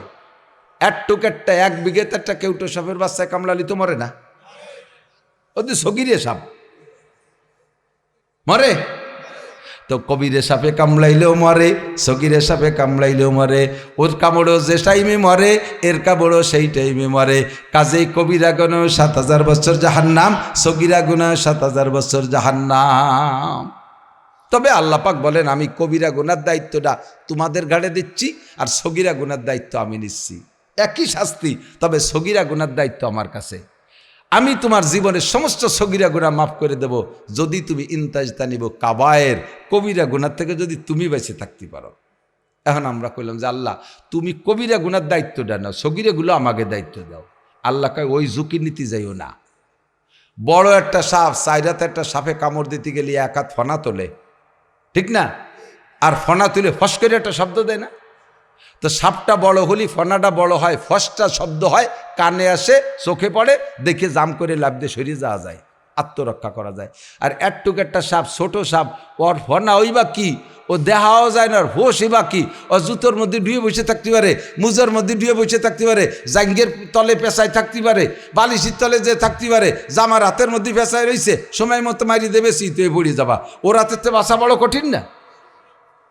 এই সগিরা গুনাগুলো এরকম মোড়ে মোড়ে ভেসে ভেসে ডুয়ে রয়েছে জাঙ্গির মধ্যে, লুঙ্গির তলে, এ জায়গা ও জায়গা, ওতে বাসা বড় বড় কঠিন। ওই জন্য ওদের দায়িত্ব আমি নিলাম। তাহলে আল্লাহ ভালো কাজ করছে না? আর বড় বড় কবিরা গুনাহ ফনা চলবে, দেখবা লাভ দিয়ে সরে চলে যাবা। কাটাগড় যাওয়া বড় কবিরা গুনাহ, কাটাগড় মেলায় ওটা ফস করে রয়েছে, দেখে লাভ দিয়ে সরে যাবা, কাটাগড়ে যাবা না। এ দেখা যাচ্ছে, হতকর না কেন? উলাকান্দি বড় কবিরা গুনাহ, যাবা না।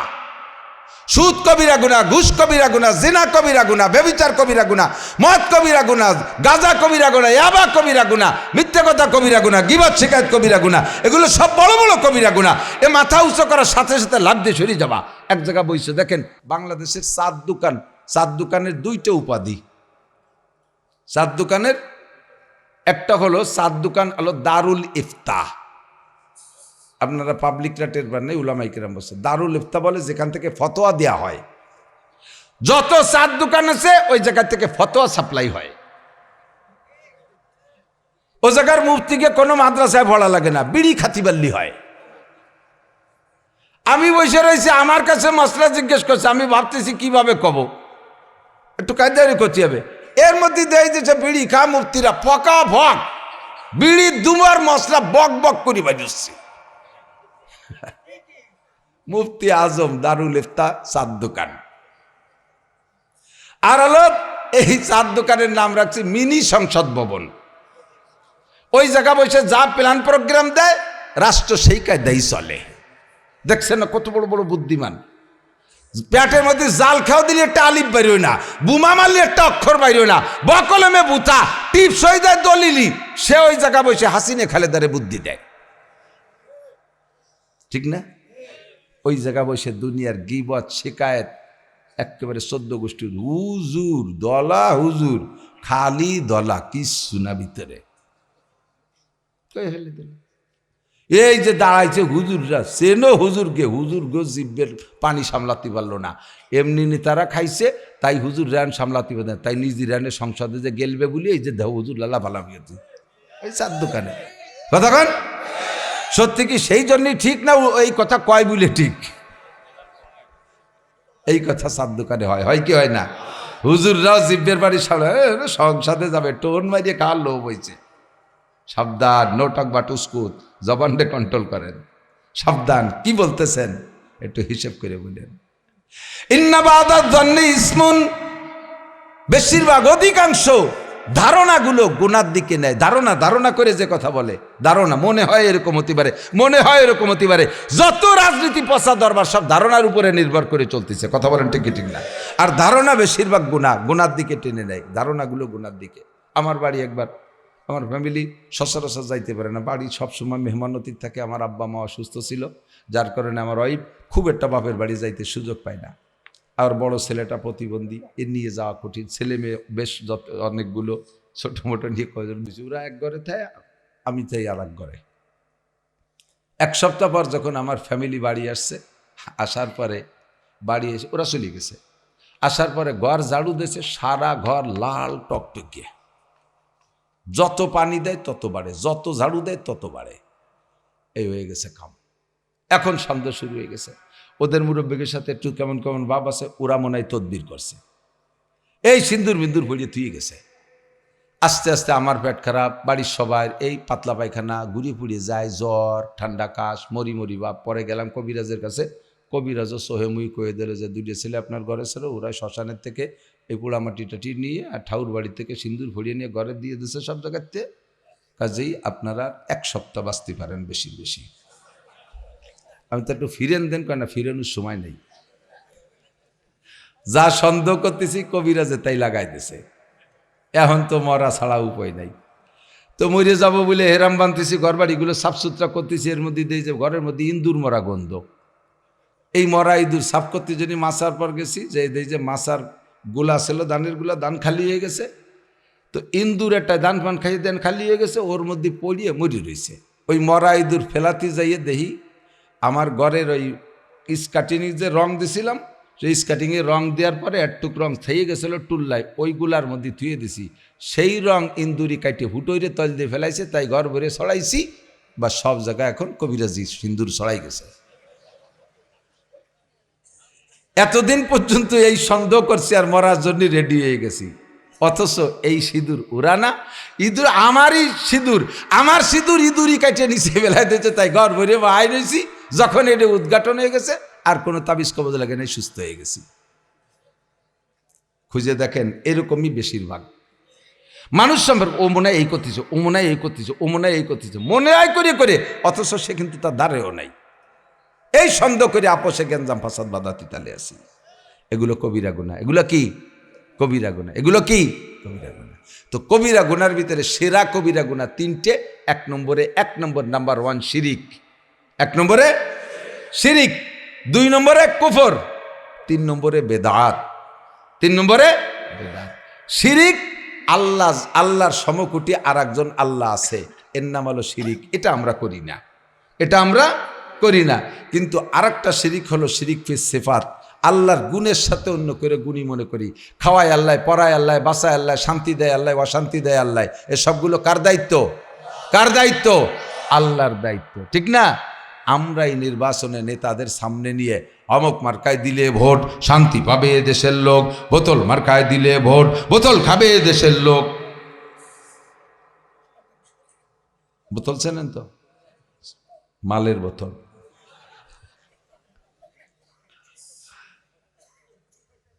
ভালো মানুষ নির্বাচনে দাঁড়াইয়া ভোট পাওয়ার কায়দা নাই, কারণ মাল খাওয়া পার্টি দেশে বেশি,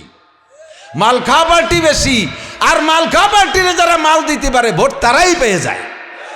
স্লোগান যদি দেন অমুক মার্কায় দিলে ভোট শান্তি পাবে দেশের লোক, অমুক বাইরে দিলে ভোট শান্তি পাবে দেশের লোক, আপনি মোশেক হয়ে গেছেন। কারণ শান্তি দুনিয়ার কোনো ভাই দিতে পারে না। পিছনে বাংলাদেশ স্বাধীন হওয়ার পর থেকে নিয়ে কত ভাইরে শান্তির লোভে ভোট দিয়েছি আর মিছিল দিয়েছি। যাদেরকে শান্তির লোভে ভোট দিছি তারা নিজেরাই এখন বড় অশান্তিতে।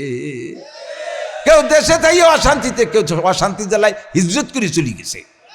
মহাজারে ইন্ডিয়া, মহাজারে দুবাই, মহাজারে বিদেশ। যাদেরকে ভোট দিলাম শান্তির লোভে তারা নিজেরাই অশান্তিতে, তাহলে আবার শান্তি কে দেবে? শান্তি দিয়ার মালিক জোরে বলেন কে? শান্তির মার্কা দুইটা, শান্তির প্রার্থী দুইজন। 1 নম্বর প্রার্থী আমার আল্লাহ, 2 নম্বর প্রার্থী আমার মুহাম্মাদুর রাসূলুল্লাহ। কতক্ষণ? 1 নম্বর মার্কা আমার কুরআন, 2 নম্বর মার্কা আমার হাদিস। ঠিক কি ঠিক না? কুরআন মার্কায় দিলে ভোট, শান্তি পাবে দেশের লোক। হাদিস মার্কায় দিলে ভোট, শান্তি পাবে দেশের লোক। ঠিক কি ঠিক না? এর বিকল্প কোনো জায়গায় ভোট দিয়ে শান্তি পাই নাই। ওভার গ্যারান্টি দিয়ে বলি বাবা, এর বিকল্প কোনো জায়গায় ভোট দিয়ে শান্তি কোনোদিন পাবেন না। এই দুইটা মার্কা যদি আওয়ামী লীগ আলারা নিয়ে আসে, বাংলাদেশের সব ভোট আমি নাসির কালেকশন করে দেব। এই দুইটা মার্কা যদি বিএনপি আলা নিয়ে আসে, কুরআন মার্কার হাদিস মার্কা, শরিয়াত মার্কা, ইসলাম মার্কা যদি নিয়ে আসে, বিএনপি আলার জন্য সব ভোট আমি কালেকশন করে দেব। এই মার্কা যদি নিয়ে আসে জাতীয় পার্টির লাঙ্গল ভাঙ্গল বাদ দিয়ে, তাহলে তাদের সাথে আমিও বিনি নাঙ্গলে দেশ চষিয়ে ফেলাবো একেবারে ইনশাআল্লাহ। তাদের জন্য ভোট কালেকশন করব। এই 2 মার্কা যার কাছে না দেখব, আমরা তাদেরকে আর ভোট দিয়ে দেশে শান্তি আনতে রাজি। আসতে কলেন রাজি? আর দেব না, দেখছি দিয়ে দেখছি অশান্তির শেষ নাই। ঠিক না? কাজেই শিরিক করব না, মুশরিক হব না। আল্লাহ ছাড়া শান্তি জগতে কেউ দিতে পারে না। নারী আর পুরুষ সকলে মনে রাখবেন, নারী আর পুরুষ সকলে মনে রাখবেন, এই জমিনে আল্লাহর কুরআন, নবীর হাদিস, ইসলামী শরিয়া বাস্তবায়ন হইলে জিনা কমবে, চুরি কমবে, ডাকাতি কমবে। অফিসে বইছে বড় বড় কলম না চাইয়া লাখ লাখ টাকা মারিয়ে খাতে পারবে না। আর ওই বাংলাদেশ বিমানের এমডিও এইরকম দুর্নীতি করতে পারবে না। যদি ইসলামী স্টেট হইতো, আজ 3 দিন সে ধরা পড়ছে, 3 দিনের মধ্যে তারে বিচার করে দিতাম, 3 দিনের মধ্যে তারে শোয়াই ফেলাই দিতাম। আর একটাকে যদি উপযুক্ত বিচার করে ছেড়ে দিতে পারতাম, বাংলাদেশের বড় লোকরা এরকম দুর্নীতি করতো না। কত যে গরিবের মাইয়া ঢাকা শহরে বাসায় বুয়ার কাজ করে, তাদের সাথে এমন আচরণ করে, নির্যাতন করে। এই অ্যানিম্যাল পশুগুলোকে শায়েস্তা করে দিতাম ইসলামী হুকুমত হইলে। ওরা এই জন্য আমাদের ইসলামী হুকুমত চায় না, ইসলামী হুকুমত বাস্তবায়ন করতে দেবে না, বাধা উড়াই দেবে। কারণ দুর্নীতি তো উড়া করবে, আর ইসলামী হুকুমত হইলে দুর্নীতি করতে পারবে না। ধরা খাইয়া যাইবে, মাইর খাইবে, ফাঁসিতে ঝুলতে হবে। এই জন্য তারা বাধা সৃষ্টি করে। সুযোগ আর দেব না ইনশাআল্লাহ। রেডি? রেডি? মার্কা কি বলছি? এই কানুন নিয়ে আমলি গেলাস। আমি কিন্তু হুজুরকে জন্য ভোট চাইনি, বলি নাই যে জামাত ইসলাম আর চরমোনাই আর খেলাফত মজলিসে ভোট দেন, একে দেবেনই না ভোট। এই মার্কা যদি আমলি গালা আনে তারে দেবেন, এই মার্কা যদি বিএনপি আনে তারে দেবেন, এই মার্কা যদি জাতীয় পার্টি আনে তারে দেবেন। জেনারেল পার্টিকে যদি চেয়েছিলাম, এবার আনবে কে আনবে না তা তো আপনাকে আমাকে জানা আছে।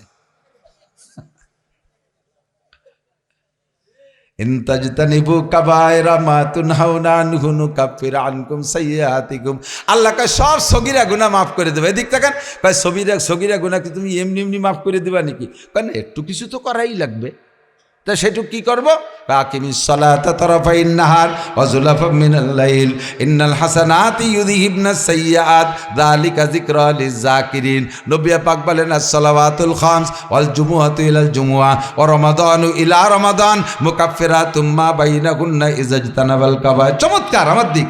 হুজুর বলেন 3টে ফিল্টার, 3টে ফিল্টারে ফিল্টার করো, পানিতে কোনো আয়রন থাকবে না। 1 নম্বর ফিল্টার হলো 5 ওয়াক্ত নামাজ।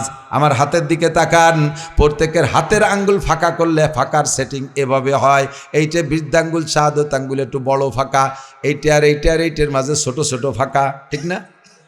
এইটার মাথায় ফজর, এইটার মাথায় জোহর, মাঝারি ফাঁকা। ফজর থেকে জোহর ভালো একটা ডিস্টেন্স না?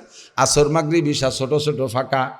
এইটা যদি ফজর হয়, এইটা যদি ঈশা হয়, তাহলে ঈশার থেকে ফজর পর্যন্ত সারা রাতের লম্বা ফাঁকা,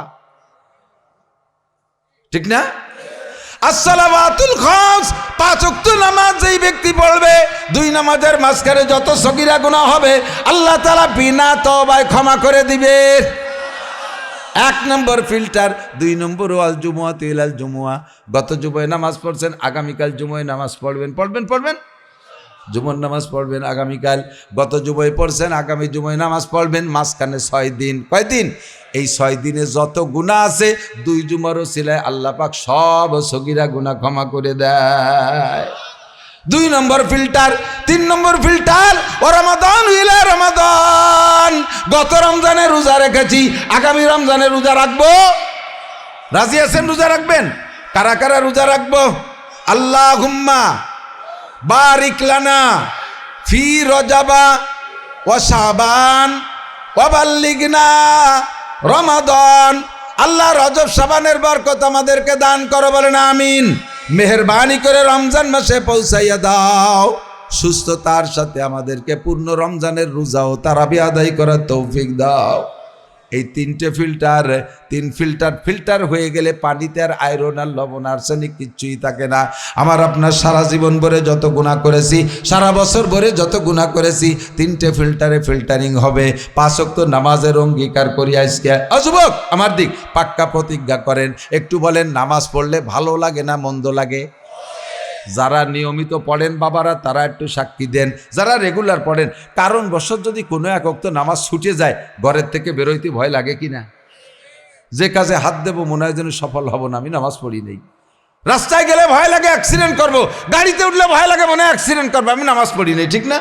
আর যারা রেগুলার পড়েন না তারা সাক্ষী দেন, মাঝে মাঝে যদি এক ওয়াক্ত পড়েন দেখবেন আপনার মনের মধ্যে আলাদা একটা সাহস লাগবে, আমি নামাজ পড়েছি, আমি নামাজ পড়ে আসছি, এখন যে কাজে হাত দেবো ইনশাল্লাহ সফল হব। কতক্ষণ এরকম একটা সাহস চাই কি দেয় না? কাজেই আপনি রেগুলার নামাজ পড়েন, 1 নম্বর ফিল্টার, কোনো সগীরা গুনাহ থাকবে না। গত জুমা এই জুমা পড়ছেন, প্রত্যেক জুমার নামাজ পড়বেন, মাঝখানে 6 দিনের কোনো গুনাহ থাকবে না। 2 নম্বর 3 নম্বর, গত রমজানে রোজা রেখেছে, আগামী রমজানে রাখবো, মাঝখানে 11 মাসে যত সগীরা গুনাহ আল্লাহ পাক সব গুনাহ মাফ করে দেবে। শর্ত হলো ইজাজতানাবাল কাবায়ের, কবিরা গুনাহগুলো আমরা ছেড়ে দেব, কবিরা গুনাহ আমরা করব না। ভোট বিক্রি করে, আমার দিক ভোট বিক্রি করে টাকা খাওয়া হালাল না হারাম? জোর হলো না? কেমন হারাম? শুয়োরের গোস্ত খাওয়ার মতো হারাম। এ জায়গা কেউ আসেন স্যার 2 শুয়োরের গোস্ত রাঁধিয়ে দেবো, খাবেন? কেউ কেউ চুপ রয়েছে, মানে খাবে খাবে বাপ। শুয়োরের গোস্ত খাবেন কেডা কেডা?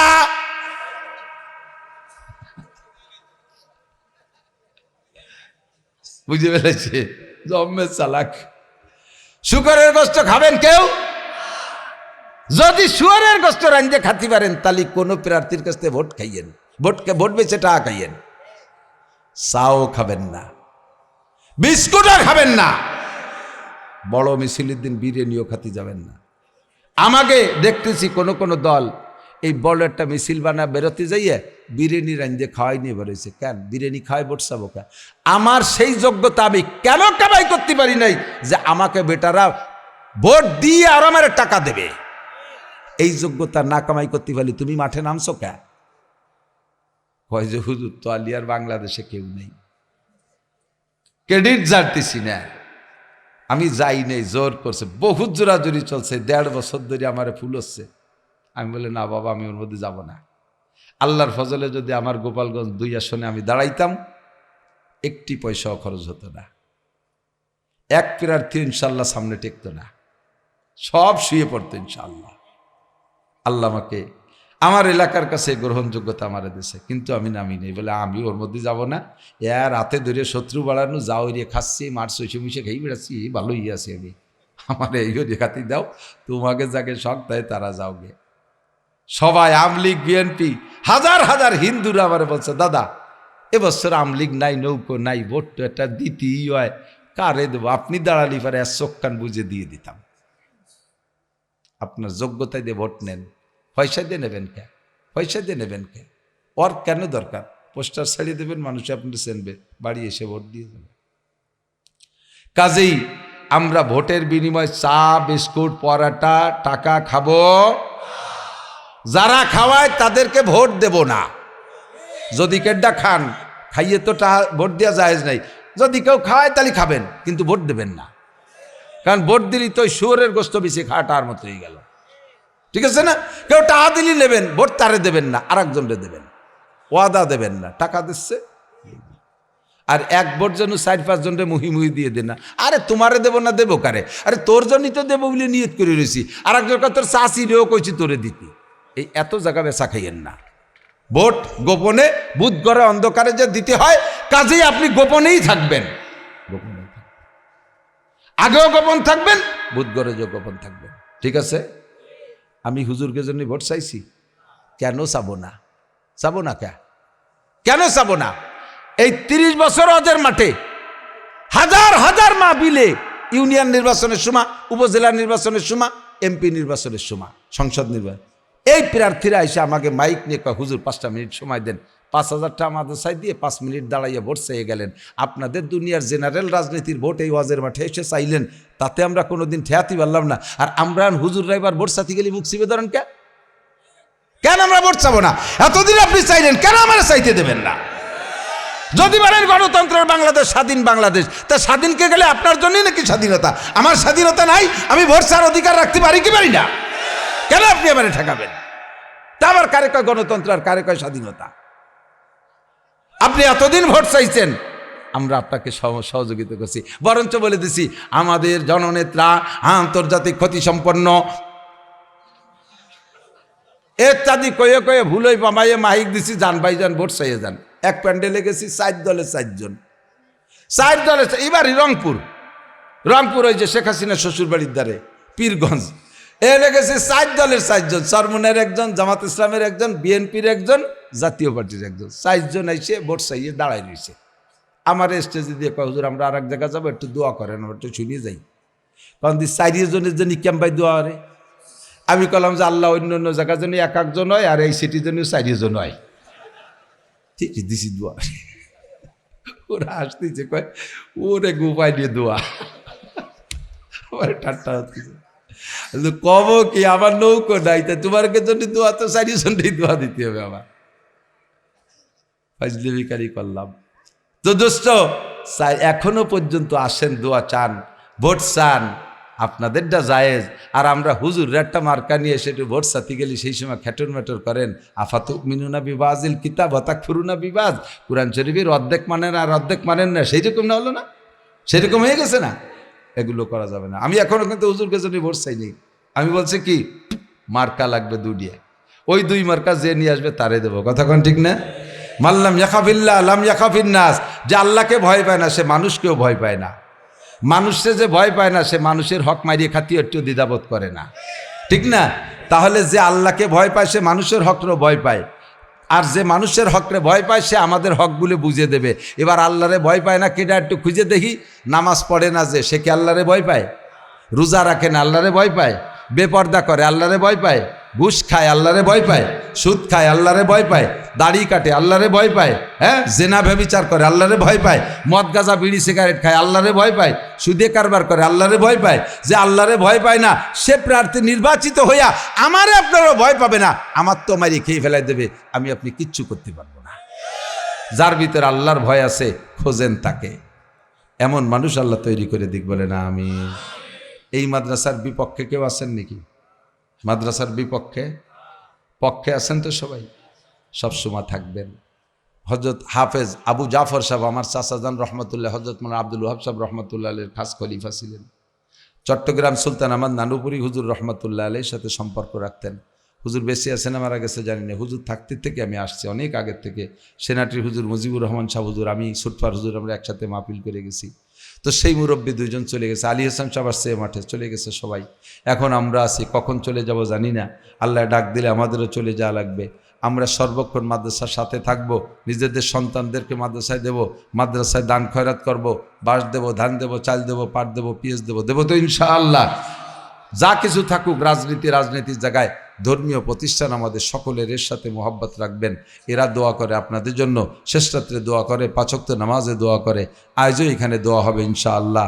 আল্লাহ পাক রব্বুল আলামিন আমাদের কবিরা গুনাহ থেকে বেঁচে থাকার তৌফিক দান করেন। আল্লাহ আমাদের সব সগীরা গুনাহ কবিরা গুনাহ মাফ করে দেন, সবাই বলি আমিন। আমরা এখন এদিক তাকান, মাদ্রাসার বিপক্ষে যদি না থাকেন